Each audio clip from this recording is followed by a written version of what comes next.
Hello guys, I just screwed up my camera. This is the review for Transformers Prime Season 3. Cat, don't walk in between the legs of my tripod. Are you insane? They're hungry. I'm going to feed them in 10 minutes. So I'm sorry for episode what is it, 11? Yeah, 11. If I recall reading the title correctly, it was Precision. I apologize if I mistake that wrong. When I go and edit all the stuff in, that will be correct, and my camera is actually kind of okay. So I'm sorry this one has been a bit late. Hasbro has been claiming the episode videos on YouTube as copyright for the past 2 to 3 episodes. I haven't been able to watch those. And my dad was deleting off the old Falling Skies episodes that we catched up on because we got a little behind on that. And he ended up accidentally deleting everything in the DVR, including the episode which I had not seen yet. I just watched it today though because he went and got it. He was able to find it online, so I was able to watch it. And so here is my review. I just skimmed through, and I have my ideas all sorted. So at the start, we get a little preview from the last episode, and Ratchet was captured. Pretty self-explanatory. So we show up, and we have, at the beginning of the episode, we have Optimus and Predaking fighting. One little thing, I didn't actually have a whole lot to say that came up that, I really wanted to point out. Priest, go on. That part. But Predaking's gun actually looked really cool. At first, I didn't even know it was a gun until he started charging it up. Because I actually thought... Sorry, just checking something. I actually thought that it was like a block / stab thing, basically like a little knife or dagger or whatever. And so that's what I thought it was. And then he actually showed it charging up, and I'm like, oh, that's a gun? That's a weird design for a gun. It also seems like it could be used for much more than a gun, because like with the design of it, you could like use it to block or whatever. Or just to like as a brass knuckles or whatever. But yep, just wanted to bring up the gun. Thought that was kind of neat how they did that. Another thing that I wanted to mention about Predaking that I noticed, I don't know if anyone else did, but and I've actually noticed this about him for some time. Predaking is headstrong, arrogant,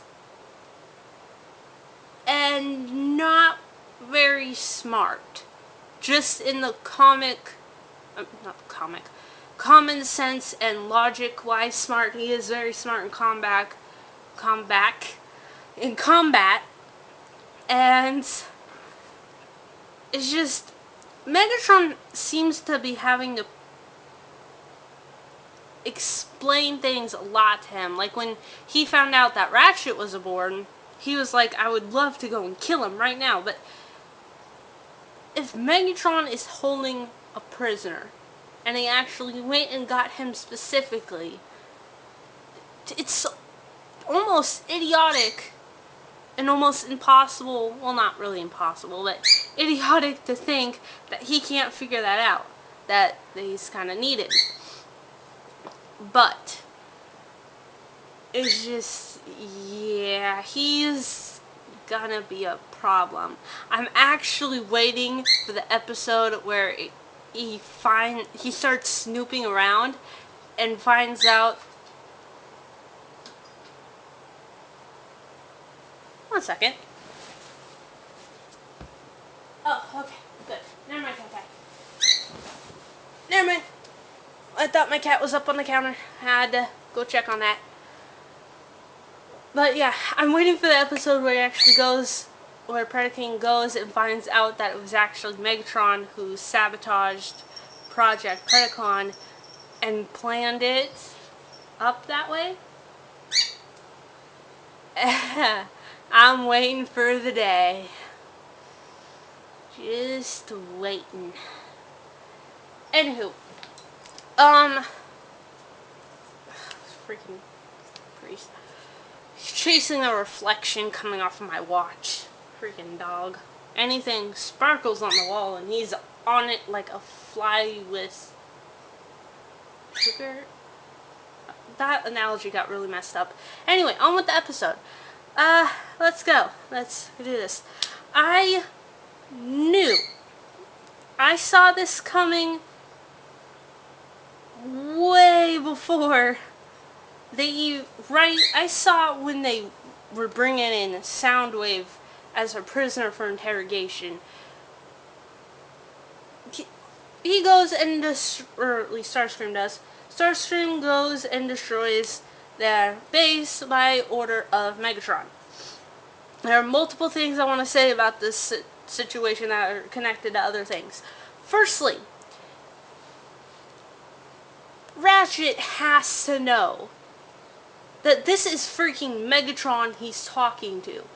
No matter what Megatron said, or no, I got that backwards. No matter what Ratchet says, the moment Megatron walks out of that room, he's gonna go have them destroy the base.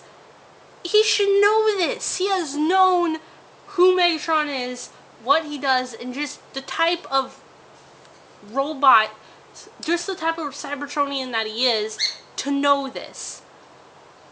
So there should really, and even if going along with and doing what Megatron wanted him to do, somehow, keep him from destroying base, he has to know. He saw Laserbeak.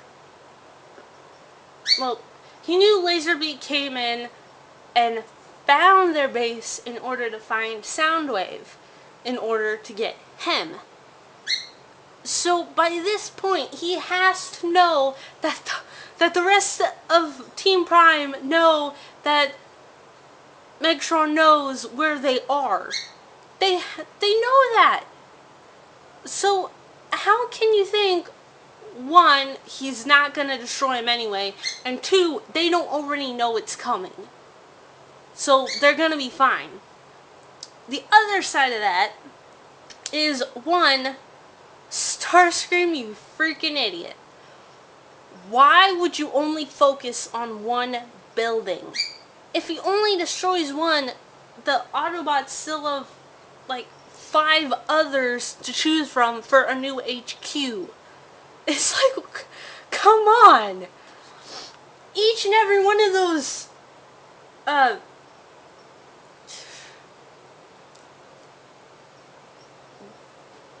building things, that word just completely escapes my mind, are all the same size. It's like, ooh, I'm gonna destroy this one. Oh, thanks. We liked F over here better. We were hoping when we were gonna get transferred to that building. Why not just destroy everything? You make sure that the Autobots have to go and search entirely for a new base completely out of that area. You destroy some human rebellion right there and some of their tech and one of their little bases. It's just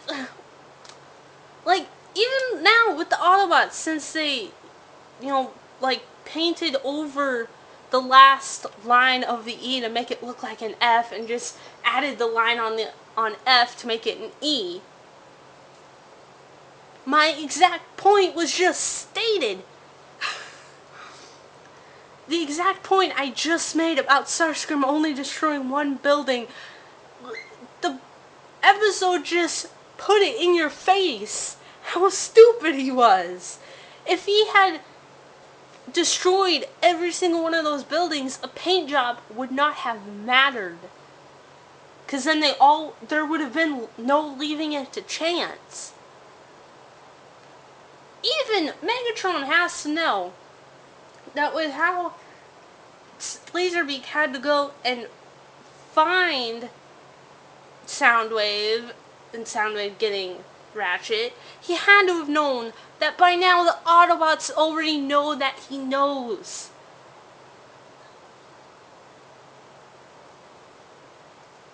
This is, it's just,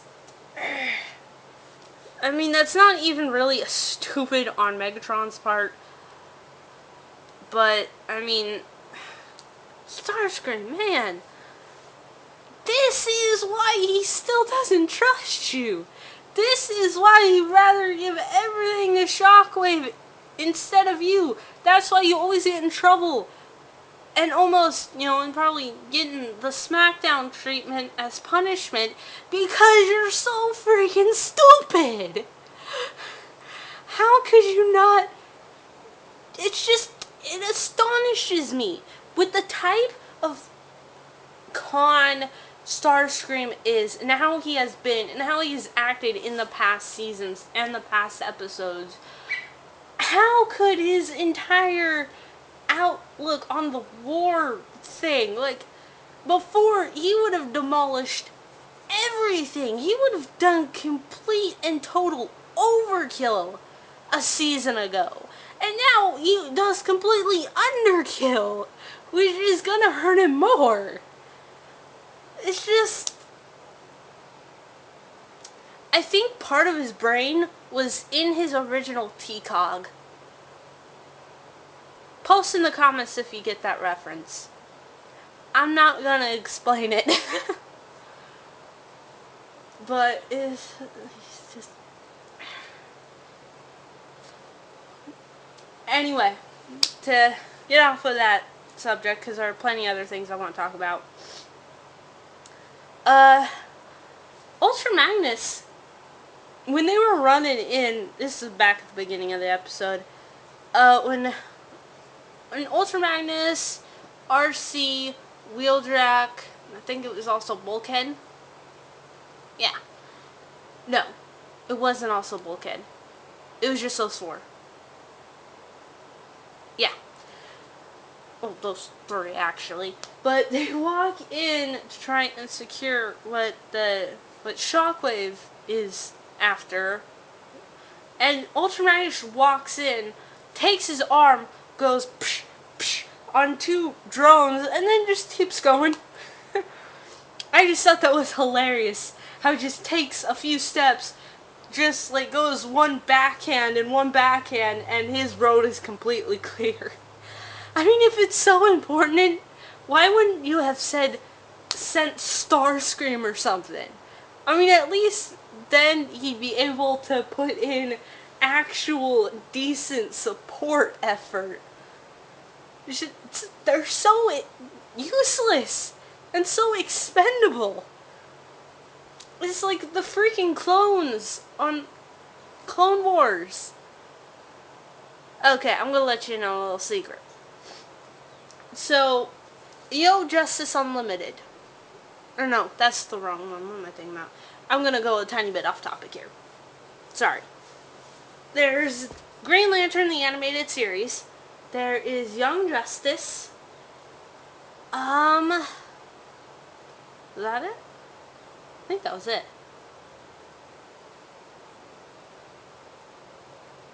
There was one other show. I remember that much. But basically everything, all my shows that I would watch, everything except for Transformers Prime and Star Wars The Clone Wars have been freaking cancelled. Enough said. Let's get back into the genre that we're supposed to be in. I just wanted to say that. Give a heads up to everybody that didn't already know that. But, yes. And then Ultra Magnus just goes out and completely actually beats the crap out of Shockwave. is like he may not be able. Ultra Magnus may not be able to handle no Megatron, but he can pretty much decimate a Shockwave. That they're gonna get a lot of haters back from Shockwave people. I'm just saying, just putting it out there, Hasbro. And also, stop claiming episodes up on YouTube as copyright. They've been doing it for almost the entire freaking season, and now you're just gonna do it on the last few episodes? What about the people who don't have a TV that really enjoy the show? Huh? Do you ever think about that? I don't always get to watch it on the DVR because Dad doesn't want to. And he's not in the mood. It's kind of hard to watch it on the weekend when he's off and he's not in the mood. But on YouTube, I can go down and watch it in my room since it's not up on the website. Just saying. Okay. Oh, one last thing I wanted to say. I don't know how long this video has been. But why would Ratchet say yes? That's my main question. What? I mean, maybe Ratchet's just gonna be sneaky and just kind of lie about his progress. Maybe stall until the Autobots are able to get there and get him out, or he's actually gonna do it just to revive Cybertron. But I don't get it. From just what they have given me, here's how this goes. Not only is he endangering Earth, the Team Prime, planet Earth, and every single thing on it. Yes, he will be reviving Cybertron, but think about it. If you help Megatron do it, Megatron will be right there, standing on it, when Cybertron is revived. He's gonna be right there. He'll claim it like that. What would be the point of it then? What would be the point? I think Cybertron would much rather suffer a couple other years, and I know that sounds pretty bad coming from me, but it's like, it's just, unless he's got some this spy smart plan and going on in the back of his head, I don't know why he's doing this. And like I said before, he must know that Megatron's gonna decimate the base either way. That the rest of the team already knows that he knows that where they are. So they won't just stand around there and wait for him to strike down. They're gonna do a fancy paint job because Starscream is freaking stupid. It's like, the only perk in that is reviving a planet. But, I mean, come on. If you do it the right way, you'll revive it and you won't have all that negative backdrop. Because right now, all the negatives outweigh the one priority. I'm sorry, but unless Ratchet has some plan going on in the back of his head where he stays sneaky, lies about his progress, and just like records the data in his own memory banks and just does it that way, so then he gets the access to the technology and stuff that he needs to finish it, but not actually handing it over to Megatron so he can use it. Then I don't know what has gotten into Ratchet or what part of his brain has gone out of him, but I don't know. These last couple episodes have been really concerning me. I just really hope crap don't go down. But right now, we just gotta wait till the next episode. That is all I have to say. You guys have a good week, and I will see you soon. Peace.